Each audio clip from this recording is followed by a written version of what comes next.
To be or not to be. That is the question. Aquí la tarde se mueve. Y que pesa en menudo pedazo, te llega a ver mi bandera algún día. La tarde se mueve. Tranquilo, yo me muero como viví. Aquí la tarde se mueve. Todo género tiene su edad. El lenguaje lo hace la vida, lo hace la calle. La tarde se mueve.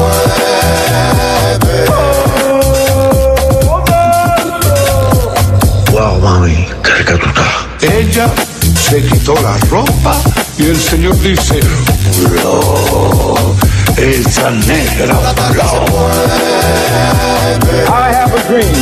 Will they be able to sit down together at the table of Aquí la brotherhood? tarde se mueve. Puedo escribir los versos más tristes esta La tarde noche. se mueve. Está imponente. Risa que él no puede con mi Aquí la gente. tarde se mueve. Sepan que no se van a enfrentar con señoritos. Sepan que se van a enfrentar con hombres. La culebra camina sin patas. La culebra se esconde en la hierba. Caminando se esconde en la hierba. Caminando. Muy buenas tardes, bienvenidos hoy sábado a esta emisión de La Tarde Se Mueve. Como hemos venido anunciando, esta emisión continúa de menor a mayor y a mayor. Comparece por primera vez en vivo para este medio de comunicación desde la ciudad de Miami y para todo el mundo, basado en los intereses de la nación y de la emigración, Ricardo Alarcón de Quesada. Por mucho tiempo, un hombre que fue dirigente estudiantil en su etapa universitaria, un intelectual en todo el orden de la ley, en el servicio público, representando a su patria, a nuestra patria, por muchos años, donde desempeñó distintas responsabilidades como embajador, como ministro de Relaciones Exteriores, como presidente de la Asamblea Nacional, como el hombre posiblemente más entendido en el tema de relaciones Cuba-Estados Unidos. Un hombre al cual en lo general basta ese recorrido, ¿no? Pero yo sería ingrato si no marcara lo personal. Como todo hombre, más joven que él, viví una etapa de crecimiento, de desarrollo. Sin duda, yo no fuera, ni hubiese sido muchas de las cosas que he sido y he hecho sin el pensamiento y sin la generosidad particular, individual de Ricardo Alarcón. Le doy con mucha gratitud, en lo general, a nombre de muchos cubanos que han estado esperando este momento, le doy la bienvenida y en lo personal, a La Tarde Se Mueve. Muy buenas tardes, Ricardo Alarcón. A ver, estamos en cámara. Muy buena, a ver, todavía. Ya, déjeme escucharlo, que no lo escucho bien. No.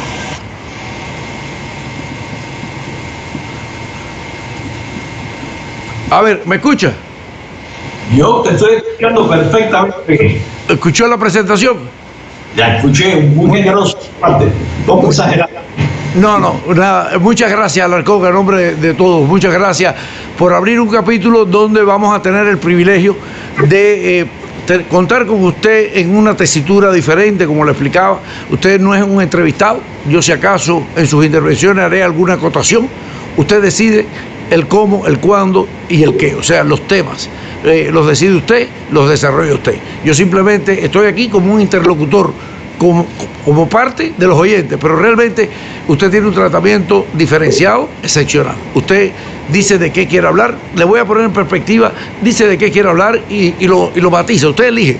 Le voy a dar una perspectiva. Este programa nos ha sorprendido, porque este es un programa que no tiene 60 emisiones, llegó aquí contra el fuego de una extrema derecha dominando medios de comunicación que primero optaron por fusilarme desde el punto de vista moral, calumniándome para que no tuviese salida al aire.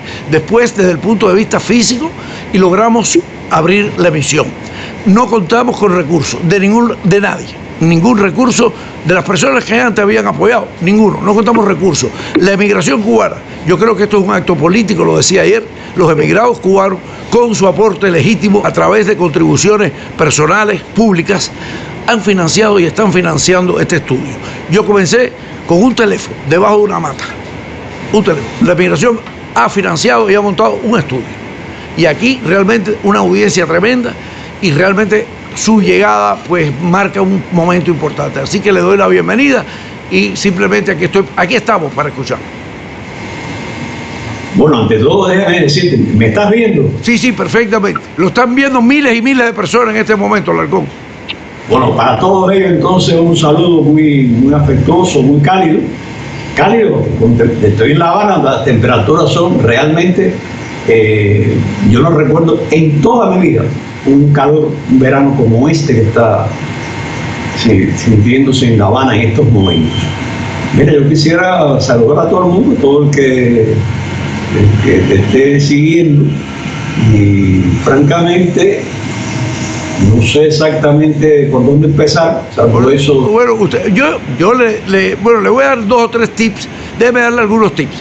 El programa, por ejemplo, para que ustedes decidan, el programa, porque yo lo decidí, yo no tengo nada que perder y dije, esto es lo que yo pienso y yo sé que la gente también piensa así. Yo comencé en estas transmisiones abordando los temas fundamentales de la nación, la emigración, la relación Cuba-Estados Unidos, en medio de la situación actual. Y comencé a introducir partes de historia. Y sería un hipócrita y un cobarde si yo no hubiese hecho eso como se hizo, a través de la figura del líder de la Revolución Cubana. Y comenzamos a traer, que diariamente lo traigo, usted va a estar en la primera parte, en la segunda parte ahí hay un fragmento de Fidel, precisamente hoy Fidel con Oliver Stone. Y la figura de Fidel es recurrente y además tiene una atracción total. Portirios y troyanos. Esto me ha llamado la atención porque me lo piden. O sea, yo estoy constantemente en la búsqueda de fragmentos de Fidel porque realmente ya es un hábito. A partir de eso, realmente se ha generado aquí una nueva comunicación. Por ejemplo, el tema de los médicos. Yo no he solicitado a las autoridades cubanas que me pongan a ningún médico a hablar. Los médicos de las misiones han estado contactando. Ayer mismo, unos médicos que están en Guyana han tumbado toda la campaña publicitaria contra ellos desde el punto de vista como grupo y como personal. Lo han desmontado todas las mentiras. Entonces, este programa es lo más importante para mí profesionalmente, el de más audiencia, donde he estado en muchos años ya de televisión y radio. Entonces, aquí han sucedido cosas, Alarcón, que no había sucedido, y mucho menos de Miami. Se lo pongo como perspectiva, por donde usted quiera empezar.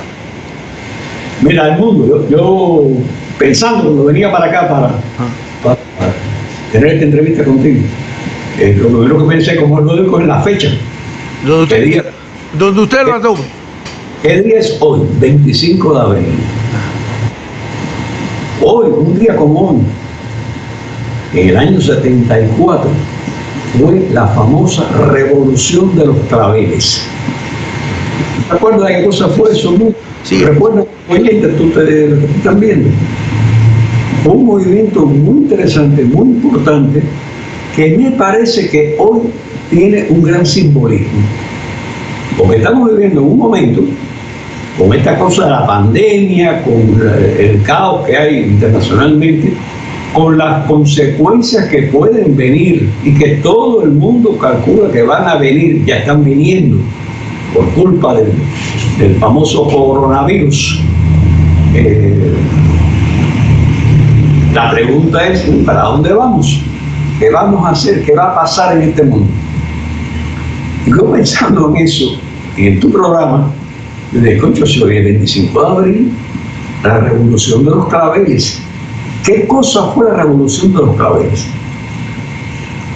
Un movimiento en que los oficiales del ejército portugués, oficialidad media y baja, soldados por supuesto, se rebelaron contra la dictadura más prolongada que hubo en Europa, anterior al nazismo, anterior al franquismo.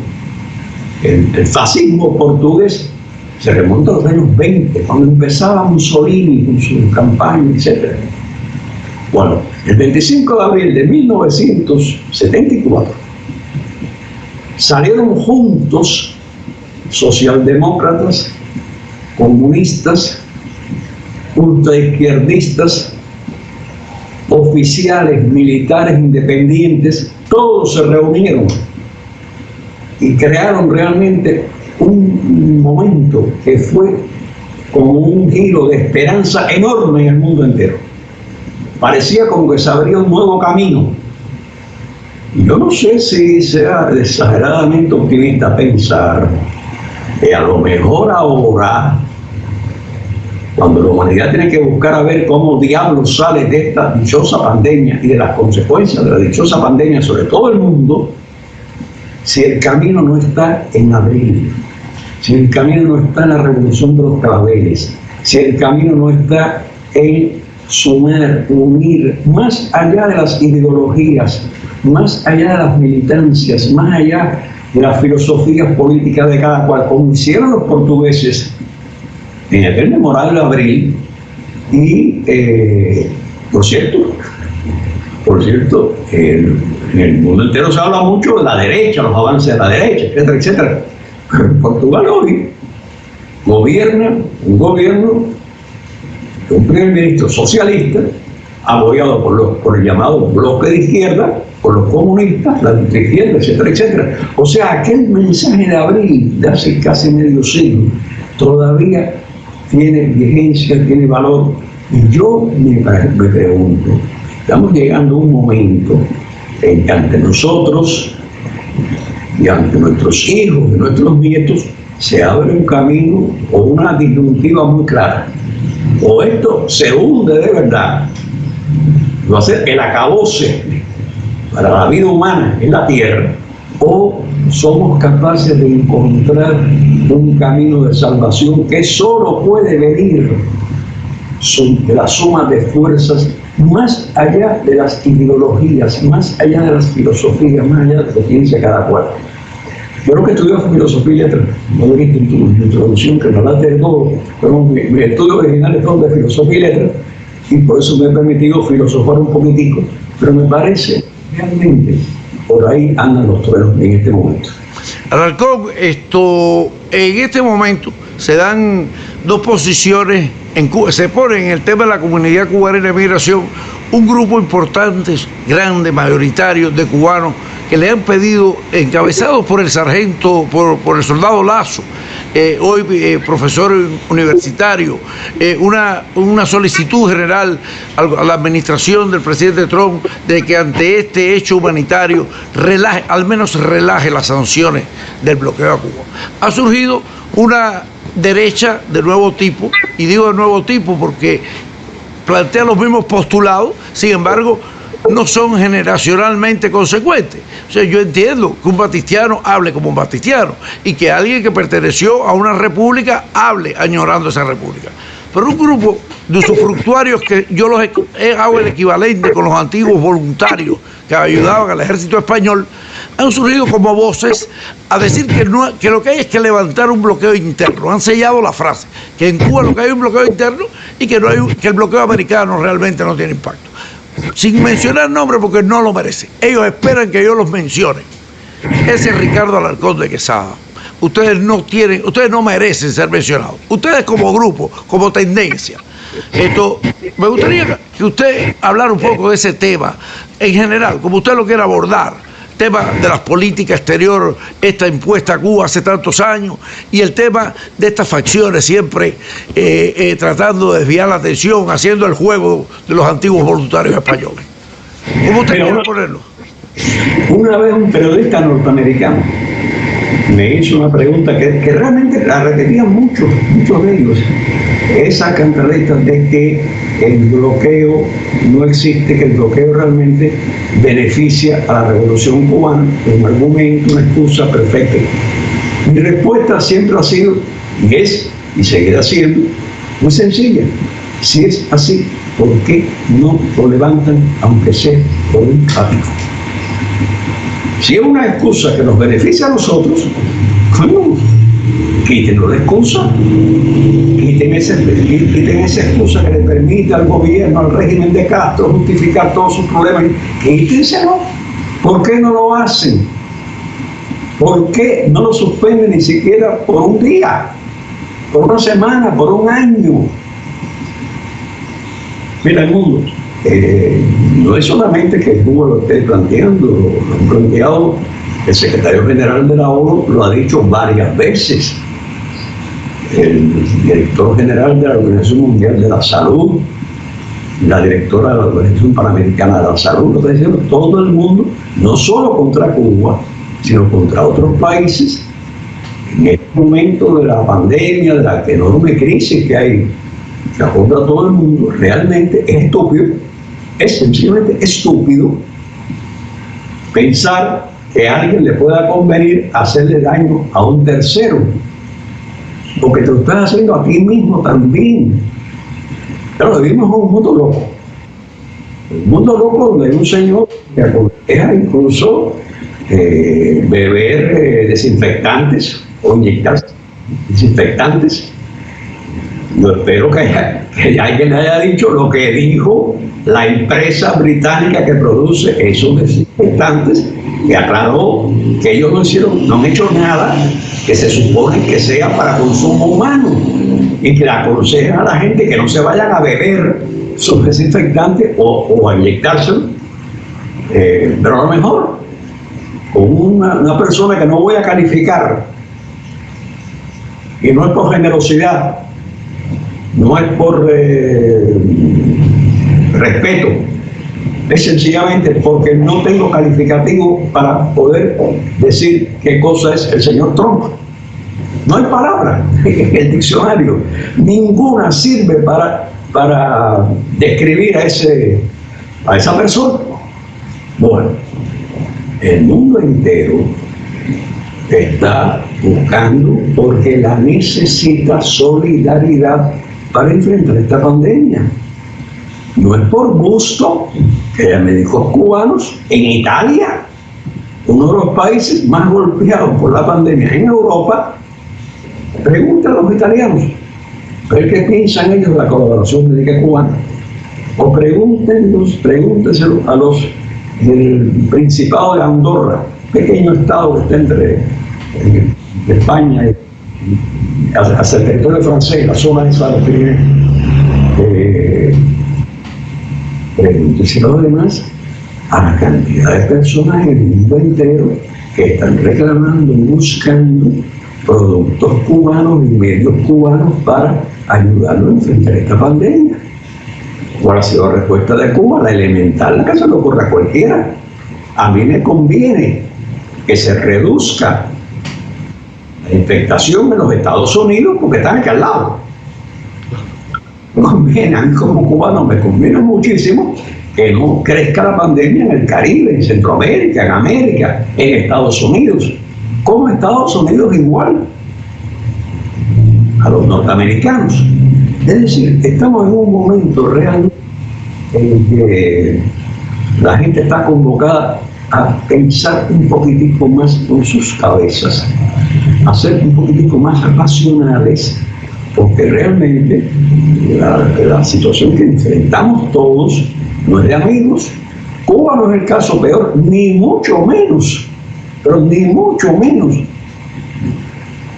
En Cuba todos los días un eminente profesional cubano, el director de epidemiología del MINSAP, todas las mañanas se para frente a la cámara de la prensa extranjera y responde sus preguntas y da un parte de cómo está la situación en Cuba, con los datos de cuánto ayer fallecieron 2 personas, tantas personas fueron dadas de alta, etcétera, etcétera, todo eso. Él lo hace respondiendo a las preguntas de los periodistas, lo hace todos los días. ¿Y de qué cosas de lo que él habla más? De las pesquisas. Pesquisas. Aquí estamos buscando a las personas que pudieran ser portadores del virus. Se está buscando a las personas que pudieran ser sospechosas de caer en la enfermedad, o a las personas que pudieran estar contagiados, según todos los estudios, la información internacional y nacional también. Hay una buena parte de las personas que son portadores del virus, pero que no tienen síntomas. No tienen fiebre, no tienen secreción nasal, no tienen dolor de cabeza, no tienen ninguno de los síntomas que en algún momento se presente la enfermedad, pero tienen el virus. Eso hace que la única forma realmente de cortar la expansión de la epidemia es saliendo a buscar a los posibles portadores, a los posibles enfermos, a los posibles personas que puedan estar sujetos o con riesgo de caer en enfermedad o ser portadores de ella. No es que aquí se den cifras o aparezcan datos porque el infeliz fue recogido en la calle o llegó al hospital porque se sentía mal. No, aquí van a tu casa y a la casa del vecino. Hay miles de cubanos, médicos, enfermeros, estudiantes de medicina, estudiantes de otras carreras universitarias, que están dedicados a eso, a ir a buscar a los posibles enfermos o bajo riesgo de estar enfermos. Con lo cual, eso hace que, paradójicamente, las cifras que estamos dando, que están apareciendo todos los días, se mantienen y pueden incluso crecer y deben crecer. Pero eso no es malo. Lo que es terrible es que crezcan, que haya miles y miles de personas que están enfermas y no lo saben. Y nadie se ocupa de ir a buscarlo para curarlo, para evitar que se agrave su situación. Es decir, que no son tiempos como para que nadie esté jugando con boberías o haciendo política. Yo fui político durante mucho tiempo, y respeto a la política y le pido perdón a los políticos por esto, que es politiqueando, porque la política es otra cosa, un político más serio. Es el arte de gobernar, el arte de dirigir, el arte de organizar una sociedad, según los viejos filósofos griegos y latinos. Se trata realmente de algo que está más allá de las fronteras de todos los compañeros, los compatriotas nuestros que están fuera de Cuba o que están en Cuba de regreso o que vinieron a visitar a sus familiares o que han sido agarrados en esta tragedia de que está en un lugar y ya no puede salir de ahí porque donde quiera que vaya va a caer en cuarentena, etcétera, etcétera. Date cuenta el mundo que las cifras de los cubanos que estaban fuera de Cuba, estaban viajando cuando ocurre toda esta desgracia, eran 400.000, 450.000, cerca de 500.000. Mira que se habla bobería por allá, por aquellos lares, del derecho a viajar y de los pobres cubanos que no pueden salir de Cuba, que no viajan, etc. 500.000 de cubanos, nosotros nada más que somos 11 millones. 500.000 es una buena parte de la población cubana. ¿Dónde estaba ese 500.000 de cubanos cuando empezó el lío de la pandemia? Estaba en Cuba. Muchos de ellos han quedado por fuera porque no han podido viajar porque no hay vuelos. Muchos regresaron a Cuba, vinieron a su país. Este país, cuando cerró las puertas a las visitas del exterior, tuvo una excepción, los cubanos. Pero a los cubanos sí se permitía que llegaran, que vinieran, se permiten los vuelos, que todavía hay cuantos cubanos andan por acá. Ahora ellos son los que no pueden regresar a su país, o al país donde residen ahora, Estados Unidos básicamente. No porque Cuba no se lo permita, pero como no hay aviones, no hay forma de trasladarse de un lugar hacia otro.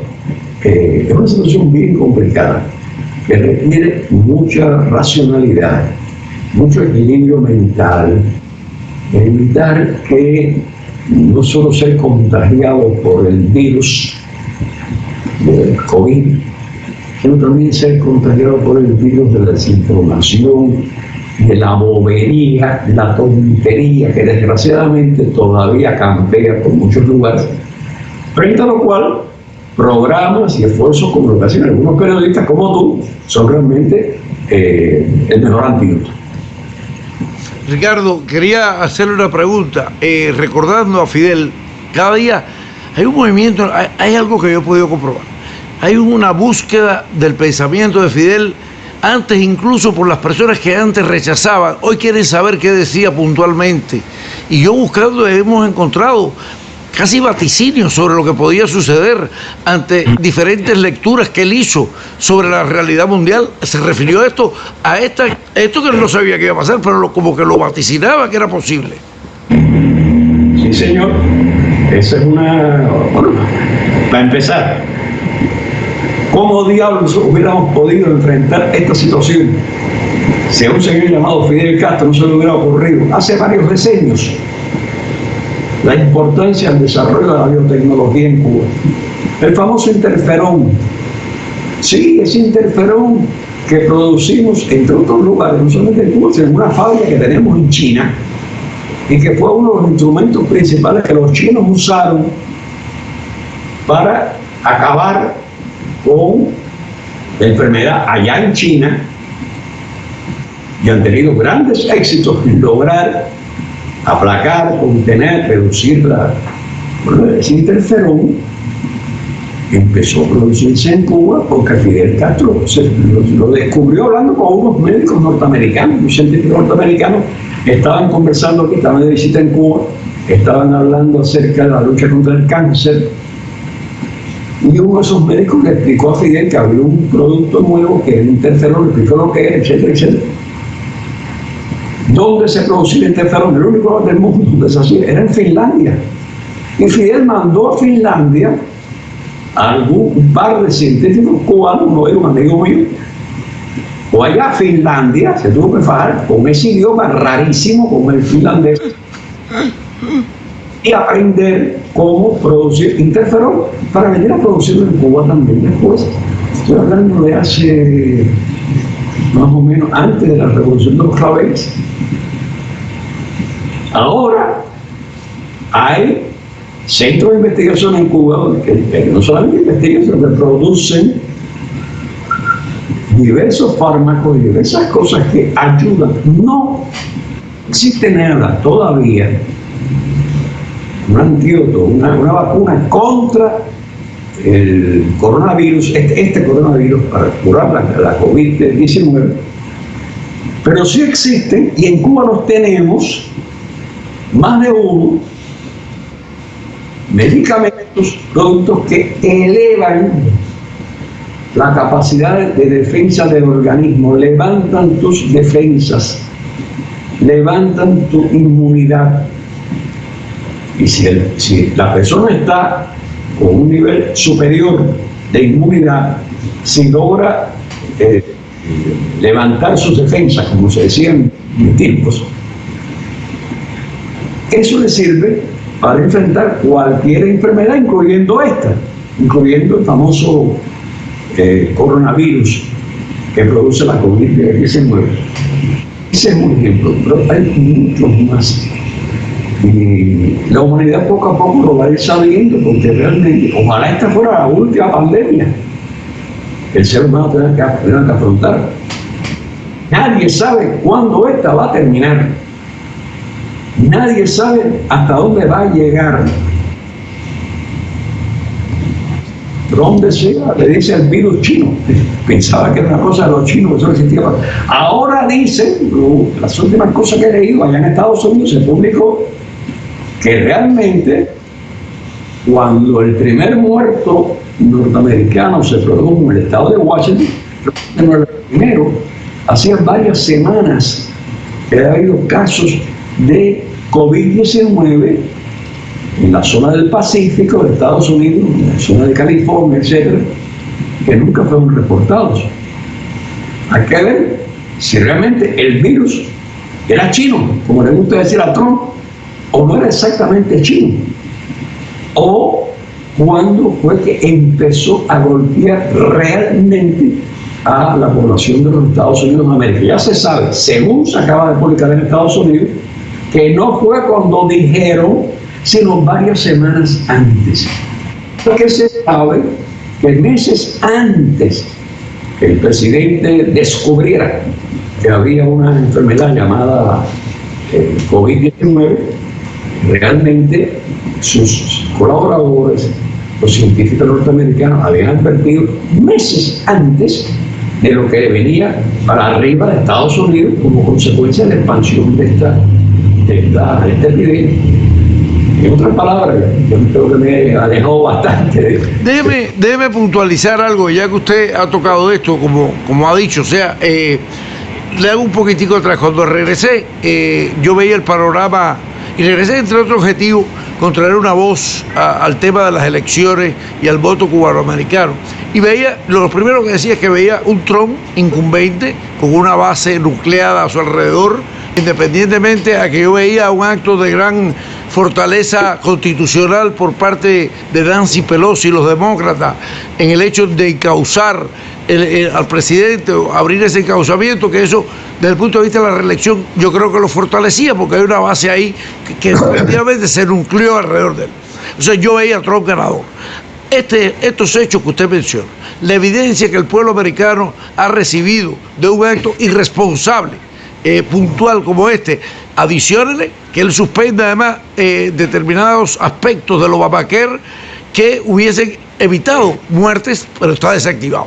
Esto, usted como experto en política en Estados Unidos, yo creo que sí puede tener ahora un peso político en el 2020 estas decisiones y estos hechos alrededor del virus en el votante americano.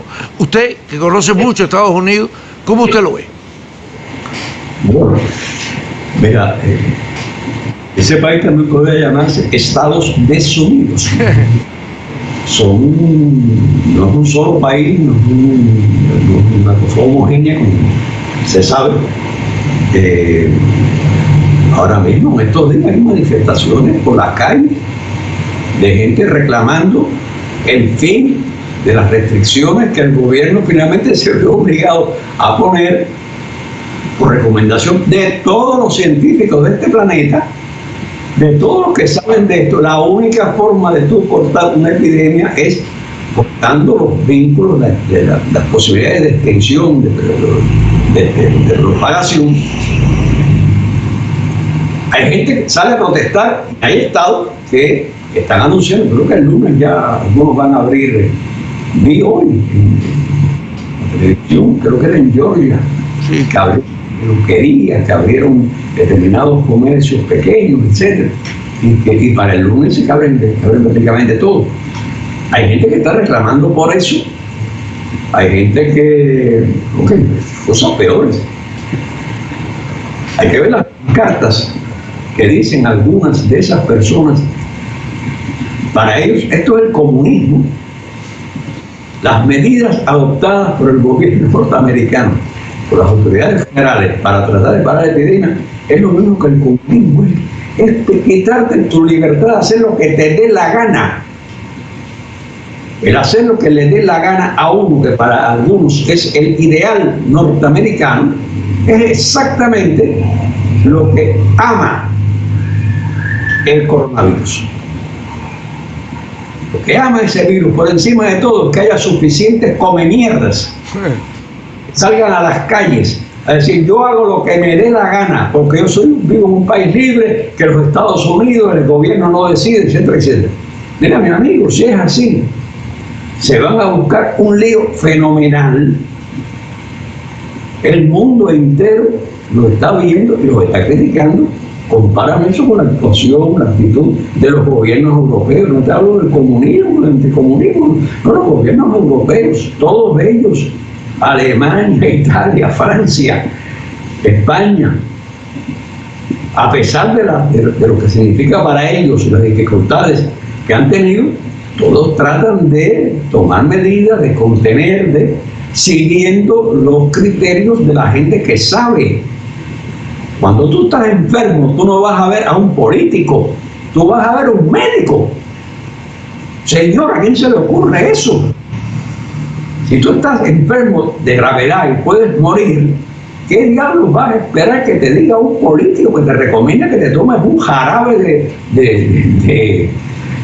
¿cómo se llama esa cosa del sol?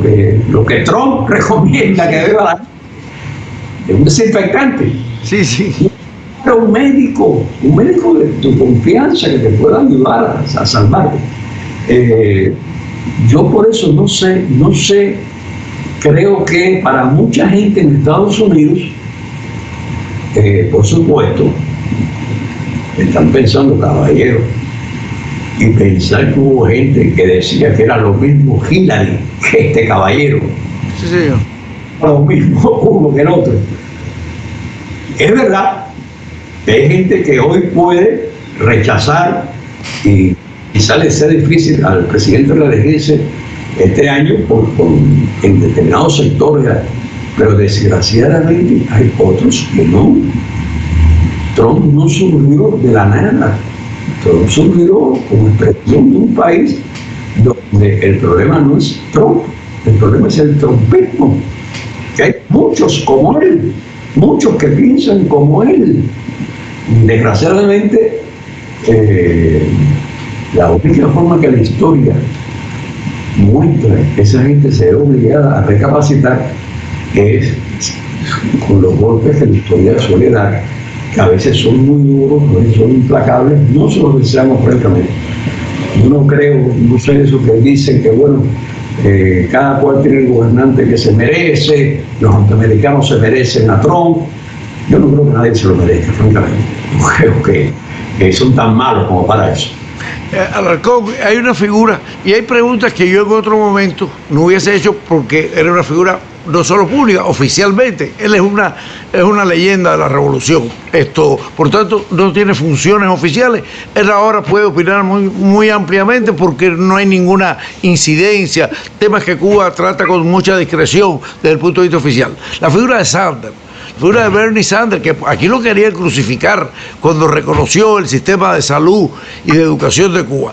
Algunas personas, yo me siento y muchos satisfechos, creo que Sanders deja un legado a la posteridad de la política norteamericana, con lo que hizo, aunque no haya seguido. O sea, ¿qué piensa usted de esta trayectoria de Sanders? ¿Qué deja Bernie Sanders en este periodo en que participó por la campaña política?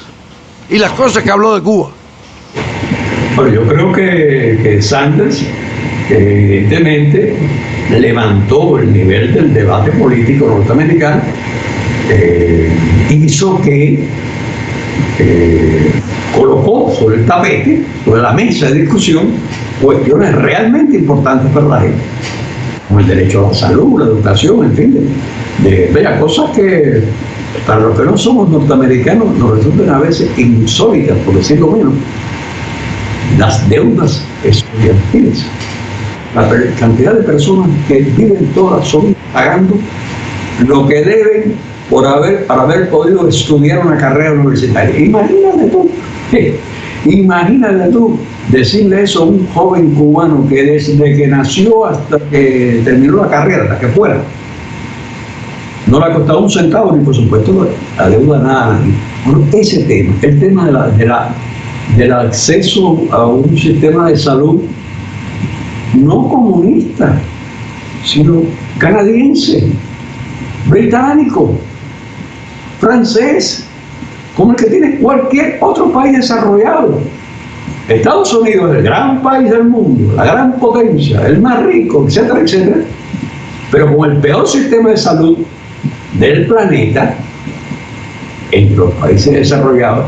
Con esto, por supuesto, no quiero decir que haya muchos adelantos, grandes centros hospitalarios, investigación, etcétera, para los que pueden pagarlo. Eso lo sabe cualquiera de los que viven allí. Mira, yo tenía un amigo mío, hace muchos años, un médico norteamericano, Sam Rosen, su nombre, era un judío norteamericano, especialista en cuestiones del oído. Él inventó incluso un aparatito. Sí. Ayudó a las personas con dificultades. Y vino a Cuba varias veces. Se hizo muy amigo de Fidel.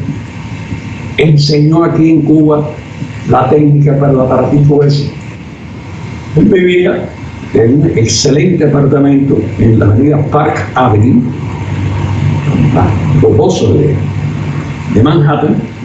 Tenía además una casa en las afueras de Manhattan, una casa de campo maravillosa, entre otras cosas tenía una laguna, una sauna. Yo a cada rato iba, era muy amigo de Sam y su familia. Un día estábamos conversando de algo y yo le dije Era este tipo americano, muy neoyorquino, que te decía que algo, la verdad, si lo decía el New York Times, decía, oye, lo que somos bien en New York Times, o lo bien en New York Times. Pero en una ocasión, él conversando, y yo le dije, y le expliqué, hablé de algo que yo había leído en el New York Times. Y me dijo, Ricardo, tú todavía eres joven, tú todavía lees el periódico con la primera plana. Ya a mi edad, yo lo hablo por los 8 años. Que amigo ya no está. Y me dijo también, ese hombre, que vivía muy bien, era un médico muy exitoso, que tenía un apartamento muy lujoso y muy caro en Manhattan, y una casa muy buena, muy confortable en las afueras de Manhattan. Pero mira, el norteamericano vive toda su vida pensando en la vejez. De mi clase, de mi posición, porque sé que llegará un día en que la salud no me permitirá, no me acompañará, y entonces no podré pagar lo que me va a costar una vejez. Yo he vuelto a Manhattan, he vuelto a Nueva York muchas veces, después que Sam murió. El apartamento de Calcabel, por supuesto, ya no existe. Casa en las afueras existe.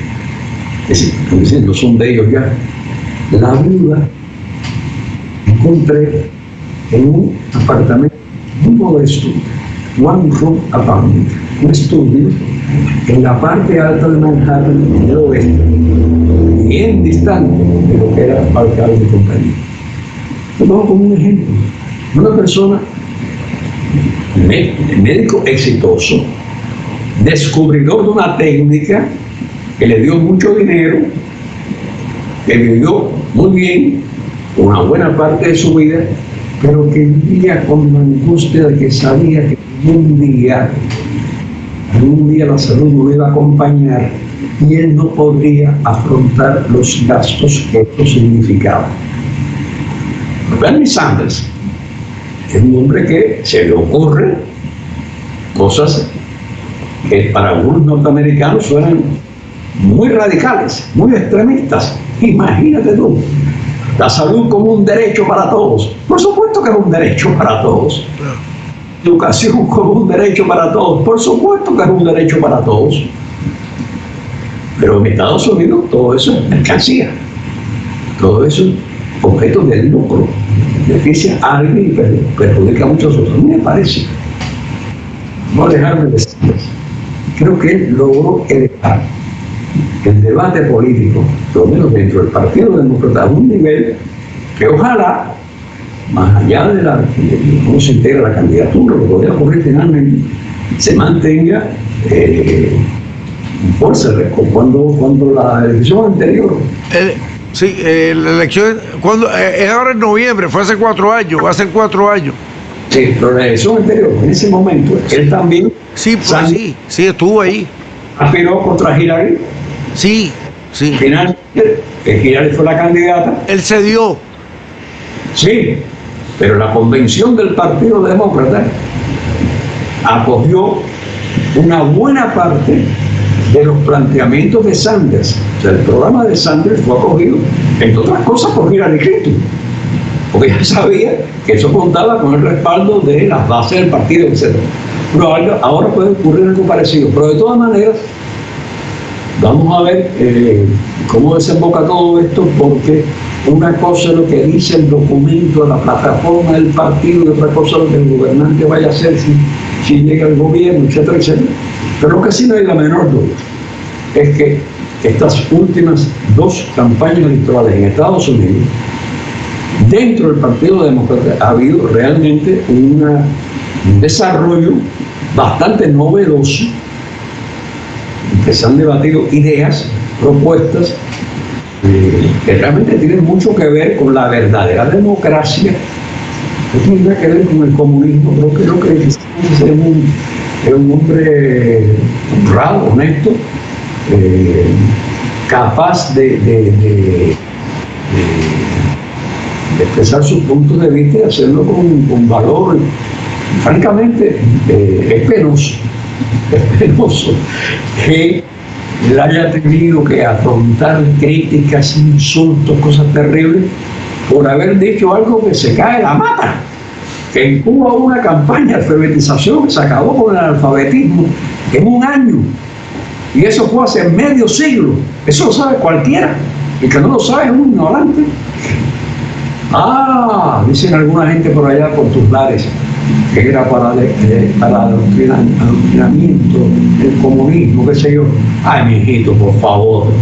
¿Cuál es el primer libro que se publicó en Cuba? Cuando se masifica la lectura, cuando se crea la imprenta nacional, que por cierto, su primer director, que la presidió, acaba de cumplirse en estos días el 40 aniversario de su muerte, Alejo Carpentier. Sí, señor. Un gran escritor cubano, una gente de mucho respeto en el mundo entero.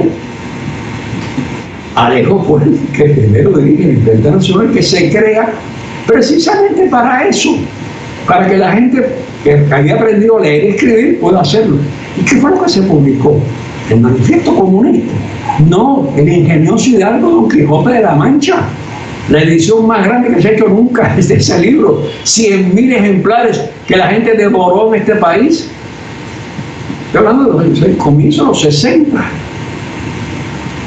Y todavía hay gente con la bobería eso de que si eso fue realmente para el adoctrinamiento comunista del marxismo, no sé, no, eso no es de bobería, fue para que la gente leyera el Quijote. Qué bien.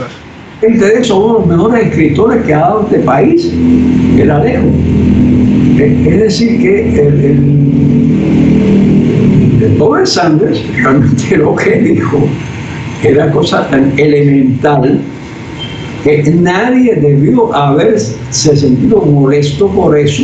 Lo que tiene que hacer es acabar de eliminar el analfabetismo político que existe todavía en algunos círculos de los Estados Unidos.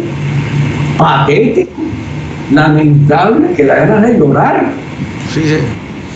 Ricardo, déjeme hacerle una pregunta y tiene que ver con esta comunidad. Esos sectores extremistas no es la comunidad.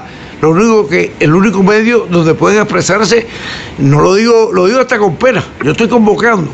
Aquí se abrió un espacio con este programa. Este espacio es que como yo estoy en una posición donde para tirarle a los que estén a mi derecha tienen que tirarme a mí y yo aguanto, tienen que surgir nuevas voces independientes que se separen. La posición de esta comunidad no está en la extrema derecha que domina los medios y es referente a una tesis que elaboró la derecha. O sea, empezaron por Chernobyl.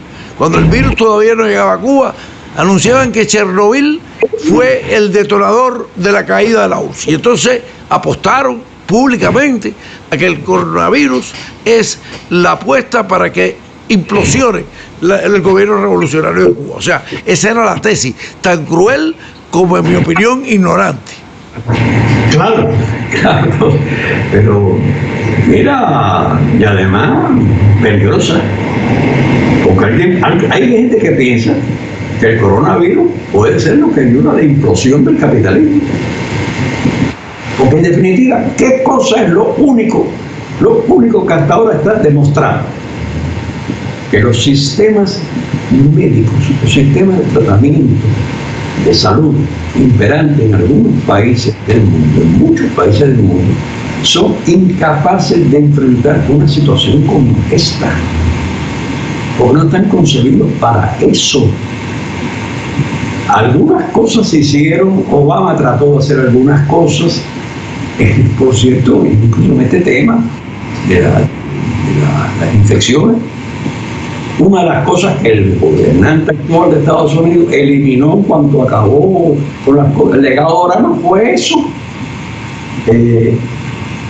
¿Va a ser esto el fin del capitalismo norteamericano? Ojalá, pero no lo creo.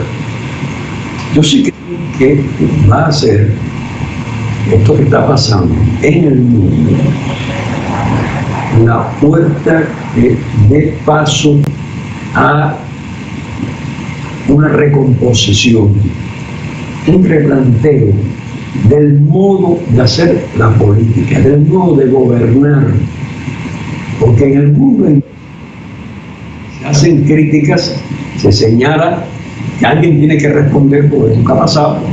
Y por eso regreso a lo que te dije al principio. ¿De acuerdo? Hoy es 25 de abril. Ojalá que esto ayude a volver a unir a mucha gente que no tiene que pensar igual, que no tienen que ser marxistas, que no tienen que ser socialistas, que no tienen que ser socialdemócratas, que no tienen que ser izquierdistas. Como pasó el 25 de abril en Portugal, que se unieron toda esa gente, viniendo de todos lados. Acabaron con la dictadura más prolongada que hubo en la historia de Europa. E iniciaron lo que se pensó entonces que sería como un nuevo futuro, un nuevo porvenir. Yo soy, como toda gente joven, soy optimista. Yo creo realmente que vamos a vivir lo suficiente para ver que realmente un mundo mejor no solo es posible, sino va a ser realidad. Bueno, ya voy a ir cerrando unas conclusiones, llevamos más o menos el tiempo. He visto con mucho, usted estuvo mucho tiempo al lado de Fidel, muchos crecimos viendo a Fidel en situaciones de emergencia. Yo como cubano veo a Miguel Díaz-Canel, joven presidente, no es un muchacho, pero es un presidente joven, actuando en contacto con el público, sin interferencia de asumir cosas políticas, pero interactuando permanentemente. Veo un gobierno en la calle, enfrentando, tomando decisiones. Muchas personas están descubriendo que hay un presidente que está asumiendo el reto de los tiempos en unos zapatos muy duros, que eran las botas de Fidel, el cual todos pensamos que Miguel está haciendo lo mismo que hubiera hecho Fidel. Yo creo que sí, yo creo que lo está. Somos continuidad, esa frase que él ha tenido. Realmente creo que está haciendo un esfuerzo extraordinario. Tiene además el respaldo, la simpatía, la comprensión de muchas otras personas en este país que somos un poquitico mayores que él, que nos sentimos realmente reflejados, viendo cómo porque mira, después de todo esto que ha pasado, lo menos que quiera uno por encima de todas las cosas es saber que este país va a seguir siendo libre, independiente, soberano, socialista, a la cubana, porque ya uno piensa más en sus hijos y en sus nietos que en uno mismo, porque ya en definitiva, que me quiten los bailados, ¿no? Y en definitiva, ya tuvimos 60 años, tomamos el poder, ganamos, resistimos, enfrentamos todas las agresiones. Realmente mi generación lo hizo bastante bien, fue bastante exitosa. Pero no nos iríamos tranquilamente si tuviéramos dudas de que no va a haber una continuidad, de que mi hija, mi nieto van a seguir viviendo en un país tan rico, tan noble, tan vivible como el que sus padres dejaron. Y yo creo que Díaz-Canel lo está haciendo en condiciones realmente admirables, porque encima de todo, a él le ha caído encima el reforzamiento del bloqueo, todo lo que han hecho con relación a los combustibles, hacer más difícil para Cuba adquirir petróleo, adquirir prácticamente tus medicinas, alimentos, cualquier cosa. El cerco es mucho más brutal que ha sido nunca. Este es el momento más duro del bloqueo americano, Alarcón. No, sin duda, sin la menor duda. Sin la menor duda. Uno extraña a George W. Bush, a Reagan, a cualquier otro. Aquí hay gente, Alarcón, pidiendo más. ¿Qué más pueden hacernos? Mira, que más pueden hacernos, más de lo mismo, continuar con esto. Yo no creo que puedan hacer más nada porque algunos quizás esa gente que están pensando finalmente acaben de invadir a Cuba, ¿no? Claro, sí, eso es lo que quieren. Están pensando en esa bobería desde el 59. Sí. La gente ya se ha puesto vieja, ha muerto, esperando ese día. Tienen una nueva claque que no tiene intronización. Estuvieron bailando con los bambán hasta el año pasado y ahora dicen que los bambán son terroristas. Y yo tengo videos de ellos bailando con los bambán el año pasado. Entonces que hay un problema. En Estados Unidos cada vez va a ser más difícil meterse en esas aventuras militares. Por ejemplo, ahora mismo, ¿cuántos marinos en los portaaviones norteamericanos, en los acorazados norteamericanos que andan recorriendo el planeta, cuántos no están enfermos con la COVID-19? ¿Cuántos barcos no han tenido que regresar? Han tenido que echar anclas porque tienen muchos oficiales y marinos enfermos. Cuidadito, ustedes no pueden estar invadiendo cualquier parte y desplazándose con tanta facilidad, aunque no lo hayan reconocido, aunque crea que eso se limpia tomándose un desinfectante. El coronavirus existe, la pandemia existe, y Estados Unidos hoy es el epicentro de esa pandemia.